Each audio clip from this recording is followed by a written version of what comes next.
Europe 1, il est 6h54. Et c'est l'heure de la question santé.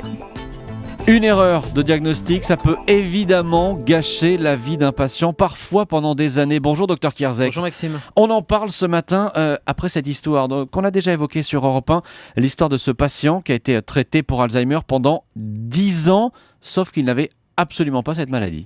C'est un patient quinquagénaire qui était étiqueté, comme on dit, diagnostiqué avec une maladie d'Alzheimer et qui suivait des traitements depuis 2004 à Nancy par erreur de diagnostic. Alors on pourrait dire c'est une histoire de chasse, comme on dit, ou une histoire exceptionnelle. Eh bien non, puisque plus d'un tiers des patients, pas des patients jeunes comme ce patient-là, mais des patients plus âgés qui commencent déjà à avoir des troubles de la mémoire ou des symptômes qui pourraient se rapprocher de la maladie d'Alzheimer, eh bien plus d'un tiers seraient considérés à tort comme étant atteints de cette maladie alors qu'ils ont en fait une autre maladie. Mais c'est parce que c'est une maladie qui est difficile à déceler ? Oui, c'est une maladie dont les critères de diagnostic sont compliqués. Sont compliqués parce qu'on n'a pas les moyens, on n'a pas le microscope pour pouvoir aller voir vraiment ce qui se passe.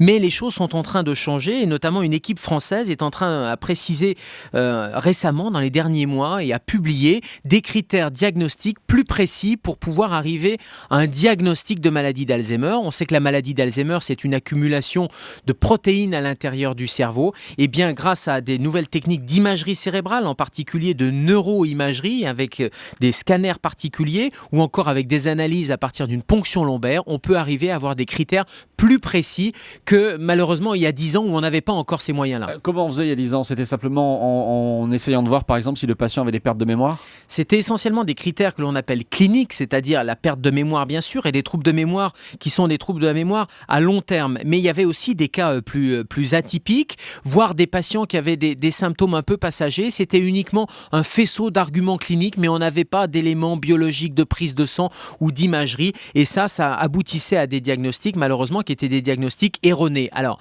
ça peut être embêtant, bien sûr, si on passe à côté d'une maladie et d'un traitement possible, sauf que malheureusement, chez des patients âgés, que ça soit une maladie d'Alzheimer ou un autre type de démence, puisqu'on parle bien de maladies démentielles ou neurodégénératives, il n'y avait pas non plus de traitement disponible. Aujourd'hui, on ne sait pas traiter Alzheimer.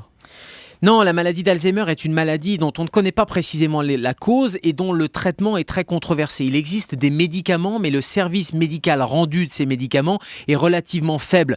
Donc ça reste encore une alternative et une prescription parce que ça permet de donner, soi-disant, de limiter les effets de la maladie d'Alzheimer, mais toutes les études montrent que le service rendu et le bénéfice à long terme est quand même très modeste. Voilà, Alzheimer, on en a parlé ce matin sur Europe 1 avec le Dr Kierzek, c'était la question santé. Merci docteur, merci Gérald, à demain. Merci Maxime, à demain.